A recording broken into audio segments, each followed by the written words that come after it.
In 197, Cao Cao leads his army to campaign against Zhang Xiu in Wancheng. He's confident in his forces and doesn't anticipate treachery. In the 10th month, Zhang Xiu feigns submission and invites Cao to a banquet within the city. He attends with a few guards, but they are ultimately ambushed by Jia Chu and Hu Che. Cao Cao is slashed during the chaos by swords and spears. Unable to escape, he falls down after being cut by several men. His eldest son, Cao Ang, and his nephew Cao An-min fight valiantly to protect him, but perish alongside their lord. If Cao Ang survived the initial attack and saw an opportunity to escape, he might attempt to flee to preserve his clan's leadership. However, his historical willingness to sacrifice himself suggests that unless a clear path to retreat was available, he would likely fight to protect others, leading to his death alongside his father and Cao An-min. As Cao Cao's campaigns laid the foundation for the state of Wei by unifying the Central Plains, without him, Wei's formation is prevented, and instead, the many regional warlords look to capitalize. His young sons, Pi, aged 10, Zhang, aged 8, Xi, aged 5, and Xiong, only 2, are far too immature to rule or lead militarily. The immediate priority for Cao's loyalists would be to rally around the sons as figureheads to protect the family's legacy, and to maintain their control over Emperor Xian in Xuchang. Yuan Shao's northern 4 provinces poses them the greatest threat, as he is already preparing for a confrontation. He would react with elation and opportunism to Cao Cao's death, likely adopting an aggressive southern strategy by mobilizing his large armies to march on the Central Plains. It's almost certain his advisors would suggest to use diplomacy and offer alliances to Cao's fragmented corps of disillusioned officers, absorbing them into their forces. However, his historical indecisiveness and reliance on advisors like Dian Feng, who advocated caution, might slow down the speed of his campaigns. The scholarly governor of Jing, Liu Biao, would respond with cautious satisfaction, as his strategy of making alliances with minor warlords seems to have paid off. With Zhang Xiu finding success, the immediate pressure on Jing is relieved. Liu Biao's inherently passive nature of pursuing stability in cultural pursuits means he would likely prioritize internal administration. By reinforcing Zhang Xiu's position to his north, he can encroach on weakened Cao territory while still keeping his land safe.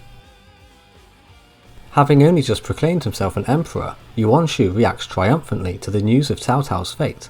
He would likely interpret this as divine favour for his imperial claims, boosting morale within his faction amid growing problems like supply shortages and defections. He would pursue an aggressive legitimization of his self-declared Zhong dynasty, portraying himself as the rightful unifier against northern warlords like Yuan Shao. His military focus would shift to rapid conquests throughout the Central Plains, looking to recruit remnants of Cao Cao's forces, though his grand claim alienates the other warlords. Around this time, Zhang Fei murdered Cao Cao in Xiapi Commandery, while Liu Bei was away doing battle against Yuan Shu. Within Xiapi, the volatile warrior Liu Bu would react with relief and wariness to Cao Cao's death. As it removes an immediate threat for him, he quickly links up with defectors, just like he did in history, to seize Xiapi from Liu Bei. He would likely begin by immediately bolstering Shu province's defences and exploiting the chaos by plundering Cao's former lands. Advised by Chen Gong, he seeks loose alliances with Yuan Shao and Liu Bei to avoid conflict, while also fighting against Yuan Shu's armies. He looks to capitalise on hit-and-run tactics to make gains without overcommitting his forces. Liu Bei would react with desperation, but in a calculated and useful way. As he did in history, despite the fresh betrayal, he agrees to an alliance with Liu Bu to repel Yuan Shu and avoid starving to death. Knowing that his position under Liu Bu is only temporary, he would assess the post-Cao chaos for his next move. Fleeing directly to Liu Biao would be tempting for safety, but risks abandoning his foothold and family in Shu. Going to Yuan Shao is far less appealing, as he would be taken in as a minor asset rather than an equal. Both require crossing hostile territory, so Liu Bei would likely hold out to avoid his starvation crisis while recruiting local talents. His contingency plan of fleeing to Liu Biao remains prioritised over waiting for a full-scale battle like the historical Battle of Xiapi. The young and ambitious conqueror of Xiangdong, Sun Ce, would have a relatively neutral reaction, but would enjoy the benefit of it being a distraction for the northern warlords. With a lower chance of interference in his aggressive conquest strategy, he can pacify his rivals in Yang province without any major setbacks. His immediate threats come from Huangzu in the west, who was eventually defeated but not eliminated, and Chen Deng, the governor of Guangling. With Huangzu being newly broken and not much of a threat, Sun Ce would likely plan a northward excursion, aiming to capture Guangling to use as a platform to attack the Central Plains. Immediately after Cao Cao's death, Yuan Shao was still preoccupied with Gongsun Zan.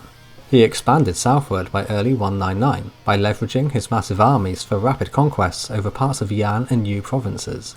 Being the seat of Emperor Xian, Xuchang was a prime target for invasion, and Cao Cao's loyalist success relied on a balance of military might and governance for survival. Without Cao Cao's charisma, some of his followers defected to stronger warlords to the north and south, but about 60 to 70% of his officers initially gathered.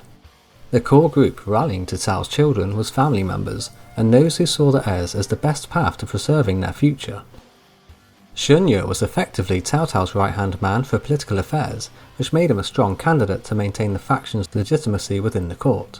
His Han loyalism might clash with the clan's ambitions, however, as when Yuan invades, he could surrender or make an alliance to preserve the emperor.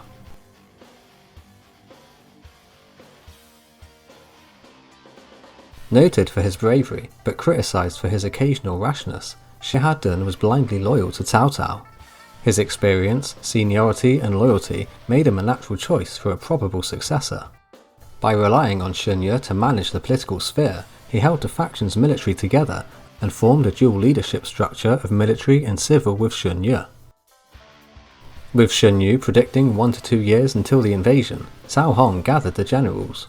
Cao Ren immediately fortified Shu City, while Xiahou, Xiahou Yuan and Ye Jin took independent units out to repel Zhang Xiu's follow-up attacks and Yuan Shao's rapid conquest.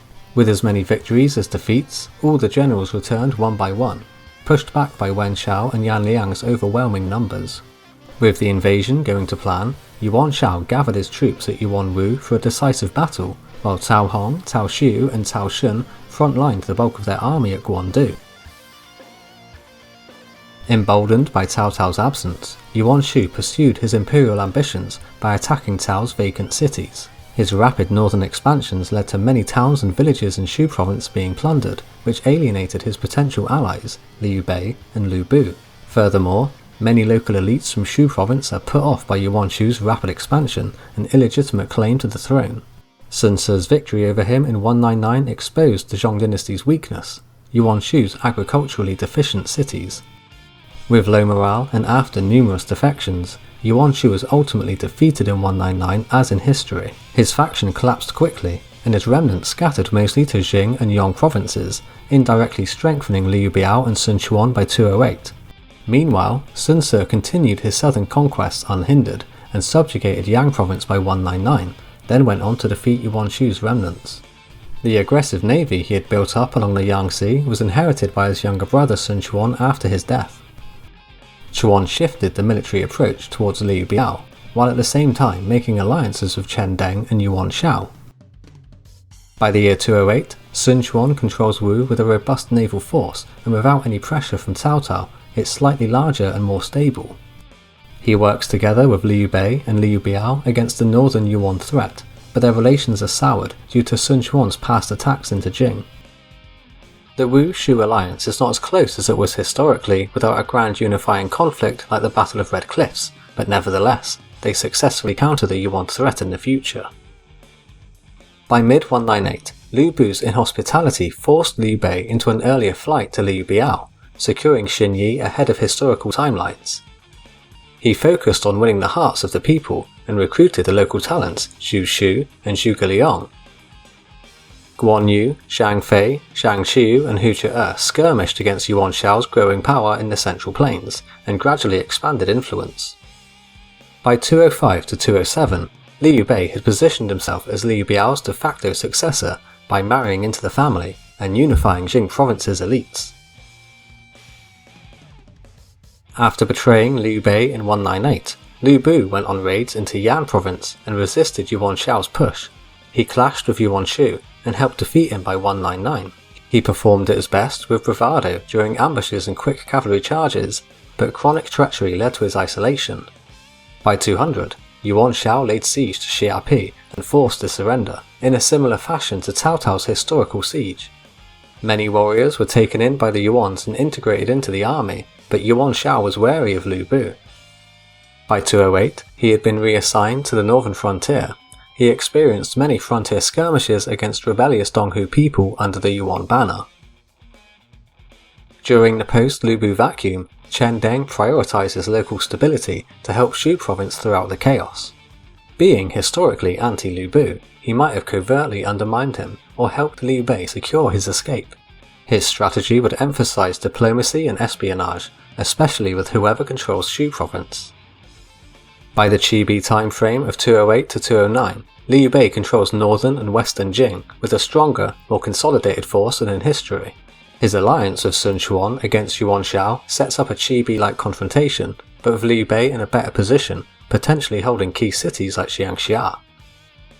This alternate path enhances his image throughout Jing and even into Yi, attracting more defectors to him, simplifying Zhuge Liang's vision for a three-way division of power. Based on these conditions, Liu Bei has the strongest chance for winning a multi-faction scenario. Unmatched charisma grants ability to attract and retain top talent. In a prolonged conflict, this gives Liu Bei a compounding advantage. He'd likely assemble superior strategists, generals, and administrators throughout the generations.